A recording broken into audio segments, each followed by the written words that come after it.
단 1초였습니다. 평생 모은 전 재산이 공중분해되는데 걸린 시간이에요. 아직도 깨끗한 등기부등본만 믿고 계약하시나요? 작년에 실제 있었던 사건이에요. 법무상 사무장이 위임장을 위조해서 등기부등본에 적힌 1억 6천만 원의 빚을 셀프로 삭제하고 집을 팔아버렸습니다. 매수자는 깨끗한 등기부등본만 믿고 전 재산을 넣었는데 한순간에 당한 거예요. 그래서 이거 사기다 소송을 했는데요. 대법원이 판결은 내목했습니다. 등기부는 공실력이 없으므로 위조에 의해 말소된 근저당은 회복되어야 하고 매수인은 이를 수용해야 된다고 판결 내렸어요. 얼마나 억울할까요? 등기소는요, 서류 형식만 봅니다. 그래서 부동산 등기를 접수하면 행정기관의 진위를 여부하자는 법안이 작년에 발의되었는데요. 현재 제가 찾아보니 법사위에 계류가 되어 있습니다. 아무런 진행도 되지가 않고 있어요. 그리고 국민청원도 했지만 5만 명이 넘지가 않아 종료되었습니다. 등기부는 법적 효력이 없어요. 국가에서도 책임져 주지 않습니다. 그래서 결국 매수인은 경매로 집을 뺏길 위험에 처해 있어요. 이게 현재 대한민국 등기 제도의 민낯입니다. 안녕하세요. 경매로 자유를 낙찰받는 그날까지 함께하는 거투입니다. 방금 보신 사례 남일 같으시죠? 물론 가짜 등기부등본에 걸릴 확률 5%도 안 될 겁니다. 그런데 내가 주인공이 되는 순간 그 확률은 나에겐 100%인 거예요. 방금 이 사건 법무사 사무장이 셀프로 빚을 지운 거 우리는 어떻게 확인하면 가장 정확할까요? 그 은행에 전화해서 이 빚을 상환한 게 진짜인 거냐고 물어보면 되지 않을까요? 물론 번거롭겠죠. 하지만 우리 전 재산을 지키려면 당연히 해야 되는 거 아닌가요? 등기부등본 제발 순진하게 믿지 마시고요. 우리가 하나하나 팩트 체크해서 계약을 하자는 겁니다. 그래서 제가 직접 만든 부동산 사기 예방하는 전자책 무료로 나눠드리겠습니다.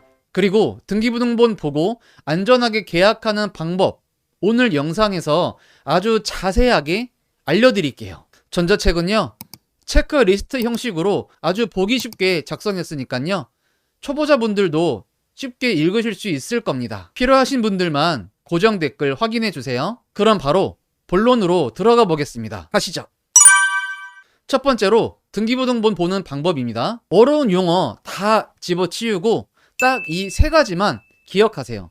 개미가 머리, 몸통, 다리로 구분되어 있듯이 등기부등본도 표제부, 갑구, 을구로 구분되어 있습니다. 등기부등본은 인터넷 등기소에서 누구나 발급받을 수 있습니다. 계약할 땐 공인중개사가 당연히 발급해 주겠죠. 하지만 우리도 계약 당일 아침에 700원 내고 말소사항 포함으로 발급을 받아서 꼭 확인해 보셔야 됩니다. 왜 말소사항이 중요한지는 뒤에서 소름 돋는 이유를 알려드리겠습니다. 우선 표제부, 갑구, 을구가 무엇인지에 대해서 간단하게 설명을 드리겠고, 그리고 구체적으로 무엇을 확인해야 되는지 알려드리겠습니다.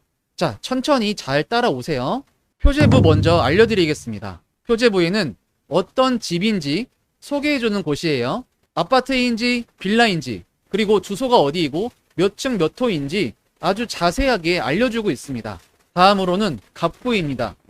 갑구는요, 사람이 주인공이에요. 주로 집 주인이 누구인지 설명되어 있고, 그리고 집 주인이 잘못하면 부동산을 팔지 못하도록 묶어두는 각종 장치들이 기록되어 있습니다.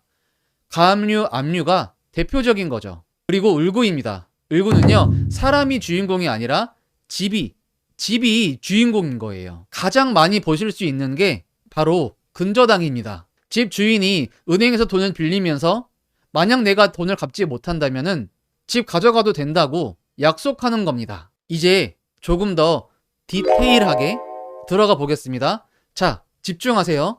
알아야지 우리 사기 안 당한다고요. 첫 번째 표제부는 주소와 용도를 확인하시면 되는데요. 이걸 놓쳐서 사고 나는 경우가 굉장히 많습니다. 집중하세요. 우선 주소를요, 아주 꼼꼼히 보세요. 호실이 다른 등기부를 보여줄 때도 있습니다. 자, 안 그럴 것 같죠? 만약에 한 호실을 두 개로 쪼개서 운영한다면요, 내가 계약하려고 하는 집은 304-A인데 304호라고 보여줄 때도 있습니다. 그냥 괜찮겠지라고 생각했다가 보증금 넣으면 나중에 그 보증금 찾기 어려울 수도 있습니다. 중개업자가 그냥 다 이렇게 살아요, 별로 중요한 거 아니니까 그냥 계약하시죠 라고 한다면 그 자리에서 바로 나오세요. 그 A라는 글자 하나 때문에 여러분이 전입신고는 무효가 될 수 있고, 집이 경매로 넘어간다면 법원은 당신은 이 집에서 사는 사람이 아닙니다 라고 외면할 겁니다. 소중하게 모은 내 보증금을 지킬 수 없다는 거예요. 그리고 건축물 대장을 확인을 해서 위반 건축물은 아닌지 꼭 확인해 보시고요. 가스 계량기도 별도로 설치되어 있는지 보세요. 두 번째로는 용도입니다. 분명 방도 있고 싱크대도 있고 화장실도 있어 누가 봐도 집인데요. 건축물 대장을 떼보면 근린생활시설, 즉 상가라고 나와 있는 경우가 종종 있습니다. 이건요, 빌라가 아니라 상가인 거예요. 부동산 사장님이 전입신고도 가능하고 사는데 전혀 문제도 없고 월세도 싸니 지금 있을 때 계약하자라고 할 겁니다. 그럴 때는요, 뒤도 돌아보지 말고 나오세요. 왜 그러냐고요? 전입신고 당연히 할 수 있습니다. 그런데 실제 상가로 써야 되는 집이 우리 거주 목적으로 쓰고 있는 거기 때문에 구청에서 직접 나와서 걸린다면요, 싱크대를 뜯어낼 수도 있습니다. 안 그럴 것 같죠? 실제 사례입니다. 실제로 이런 일들이 있었어요. 압박을 견디지 못한 집 주인이 내일 잠깐 시간 내서 집을 비워주면 싱크대를 철거하자고 할 겁니다. 퇴근하고 왔는데 싱크대가 완전히 뜯겨져 있다면 여러분 어떨 것 같으세요? 그리고 그 집에 누군가 들어올 수 있을까요? 생각만 해도 아찔하죠? 그러면 집 주인이 보증금을 못 돌려준다고 할 거예요. 내가 분명 보증금을 줬는데 그 보증금은 이미 다른 데로 가고 없을 확률이 높습니다. 아무리 빌린 집이라도 편하게 살아야 내 집인 거잖아요. 그쵸? 세 번째로는 대지권입니다.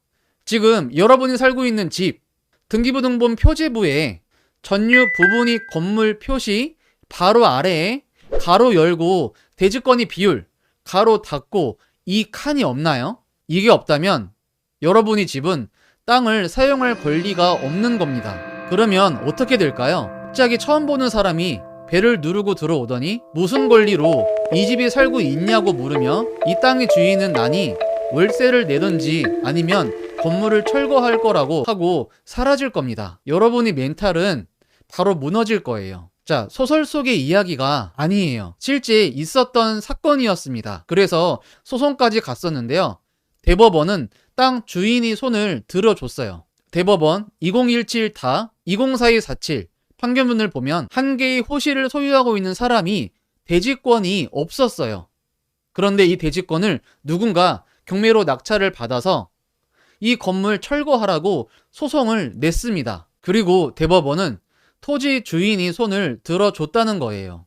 계약하기 전에 이 대지권의 비율이 있는지 없는지 반드시 체크하세요. 중요한 겁니다. 아셨죠? 그리고 갑구입니다. 갑구는요, 사람이 주인공이라고 했죠? 갑구는 사람이 주인공이다. 그래서 실제 계약을 할 때요, 집 주인과 계약하는 게 원칙이에요. 주민등록증도 보고 실제 얼굴도 대조해서 맞는지 확인할 거예요. 이거는요, 누구나 다 잘해요. 그런데 문제는 집 주인이 바쁘다는 핑계를 못 나와서 다른 사람이 위임장을 작성해서 나오는 경우입니다. 이럴 때는요, 위임장 원본, 인감증명서, 그리고 대리인 신분증까지 아주 꼼꼼하게 확인하세요. 그리고 계약금을 실제 집 주인에게 당연히 이체해야 되겠죠? 하지만 요즘에요, 삼행시 통장이라는 게 생겼습니다. 예를 들어 집주인 이름이 임종인입니다. 핸드폰을 열고 계약금을 입금하기 전에 임종인이라는 이름을 분명히 확인하고 입금을 했는데 며칠 뒤에 전화가 왔습니다. 임종인인데 보증금 왜 이체하지 않느냐고 하더라고요. 자, 이게 어떻게 된 걸까요? 대리인이라고 나왔던 사람이요, 임종인 통장이 아니라 임씨종가 인천 출신 사람 모임이라는 단체 통장을 들고 온 거예요. 이게 바로 삼행시 통장이고, 삼행시 통장에게 당한 사람이 지금 계속 나오고 있습니다. 유치한 사기에 안 당하려면 어떻게 해야 될까요? 통장 사본을 반드시 요구해야 됩니다. 거기에 단체 모임이라는 글씨가 있는지 확인해 보세요. 그리고 계좌이체할 때 집 주인과 최소한 시간을 맞춰서 영상통화한다면 조금 더 안전하겠죠? 그리고 갑구에는요, 집 주인 이름만 있는 게 아니에요. 집 주인이 집을 팔지 못하도록 묶어놓은 장치들이 많습니다. 바로 가압류, 압류, 가처분, 가등기입니다. 이게 보이면 여러분 집 계약하시면 안 돼요. 아무리 싸다고 해도 위험합니다. 집 주인에게 무슨 문제가 있어서 누군가 밧줄을 묶어뒀는데 우리가 그 밧줄을 풀어주면 안 되는 거잖아요. 왜 이 밧줄을 묶었는지 그 이유를 반드시 물어보셔야 됩니다. 계약할 때는요, 절대 서두를 필요 없습니다. 조급해하지 마세요. 우리 돈은요, 우리 스스로 지켜야 합니다. 마지막으로 을구입니다. 을구는 집이 주인공이에요. 집에 설정된 여러 가지 권리들을 가장 많이 볼 수 있을 텐데요. 근저당을 가장 많이 보실 수 있을 거예요. 그런데요, 등기부에는 실제 빌린 원금이 나오지 않고요. 이렇게 채권 최고액이라고 표현을 해서 알려주고 있습니다. 우리 대출 원금을 알아내기 위해서는요, 채권 최고액에서 1.1에서 1.2, 1.3 이렇게 나눠서 딱 떨어지는 금액이 나오면 이게 바로 대출 원금이라는 겁니다. 우리 같이 한번 해볼게요. 등기부 등본을 보니 근저당에 채권 최고액이 2억 4천만 원이라고 설정되어 있었습니다. 여기에서 1.1로 나눠볼게요. 자, 숫자가 딱 안 떨어지죠? 그러면 1.2로 나눠보는 거예요. 그러면 숫자가 2억 원으로 딱 떨어집니다. 이게 바로 대출 원금이에요. 우리가 이거를 왜 알아보느냐 하면요, 이 금액이 집값 시세보다 70% 이상이면 위험한 겁니다. 그러면 시세 어떻게 알아볼까요? 아파트는요, 호갱노노, 아시를 통해서 지금 이 집이 얼마에 팔리고 있는지 확인해 보시고요. 그리고 빌라 같은 경우에 부동산 플랜이 들어가셔서 집원 있는 그대로 입력하시고요. 로그인 하시면 이렇게 AI가 추정한 현재 시세를 알려주고 있습니다. 이 시세 대비 대출 원금이 70% 이상이면 위험하다는 겁니다. 월세나 전세로 살 때는요, 꼭 이거 체크하고 계약하세요. 당연히 공인중개사가 확인해주고 계약하겠지만 우리 돈은요, 우리가 지켜야 하는 거잖아요. 그래서 대출 원금이 너무나 많다면요, 전세보다 월세로 들어가야 됩니다. 그리고 최우선 변제 금액만큼만 보증금으로 세팅해 두면 안전해요. 최우선 변제 금액 처음 들어보시죠? 자세하게 알려드리겠습니다.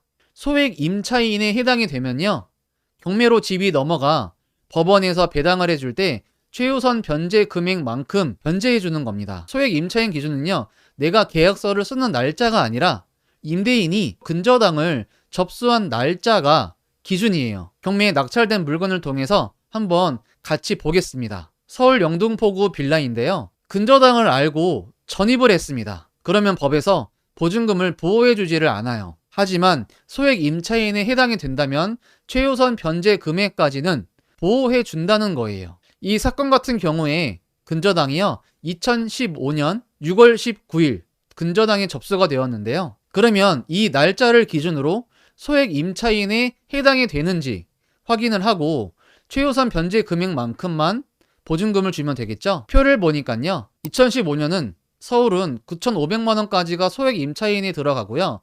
소액 임차인에 해당이 되면 3,200까지는 최우선적으로 변제해 줄게 라고 법으로 만든 거예요. 그러면 이 임차인 보증금 3,200은 전액 지킬 수 있겠죠?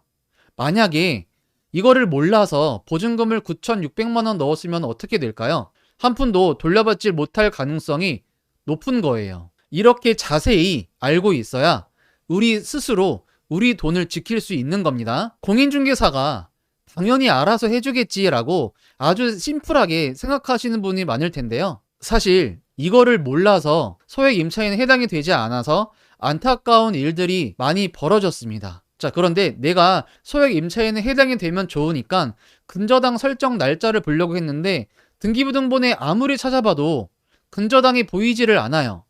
이럴 때는요, 배당이 확정되는 시점이 소액 임차인 기준입니다. 이게 무슨 말이냐고요? 최신 날짜를 기준으로 해서 소액 임차인 세팅을 하면 된다라는 이야기예요. 여기에서 한 가지를 더 알려드리고 싶습니다. 그게 뭐냐면요, 만약에 여러분들이 다가구에 들어가서 살고 싶은 경우가 있을 겁니다. 이럴 때는요, 다가구는요, 호실이 많기 때문에 보증금이 많을 수가 있어요. 예를 들어서 낙찰된 다가구 금액이 8억 원이었는데요, 보증금이 4억 원 이상일 경우에는요, 보증금을 전액 변제받지 못합니다. 낙찰 금액의 절반까지만 최우선 변제 대상에 해당이 되기 때문인 거예요. 다가구에 살고 싶다면요, 전세 위험하고요, 월세로 살되 보증금은 최소한으로 설정을 하고 나머지는 월세로 줘야 안전합니다. 그리고 보증금은 집 주인에게 현금으로 주지 마세요. 계좌 이체가 되어야 증빙으로 남고, 이왕이면 공인중개사 끼고 하세요. 조금이라도 안전하게 계약하는 게 좋잖아요. 또한 등기부에 주택 임차권이라고 적혀져 있으면요, 절대로 보증금 주면 안 됩니다. 이미 집 주인에게 보증금을 못 돌려받은 사람이 있다는 거예요. 이 사람은요, 이 보증금을 받기 위해서 경매로 진행 중일 가능성이 높아요.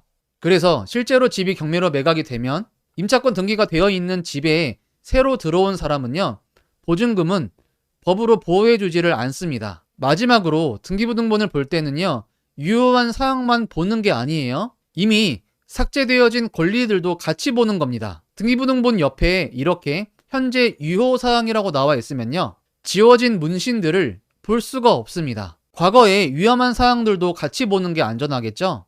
그래서 꼭 말소사항 포함으로 등기부등본을 발급을 받았는지 확인하시고요. 나도 700원 주고 직접 말소사항 포함으로 뽑아서 이중 체크를 해보신다는 겁니다. 빨간 줄 그어진 것도 같이 보면서 계약을 진행하는 게 안전한 거예요.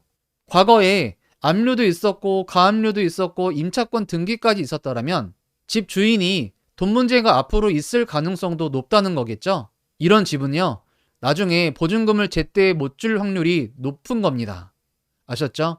등기부 등본은 계약 전, 중도금 전, 잔금 전에 당일 아침에 말소사항 포함으로 발급을 받아서 다시 한번 확인해 보시는 거 꼭 잊지 마시고요. 오늘 영상이 여러분이 소중한 자산을 지키는데 도움이 되셨으면 좋겠습니다.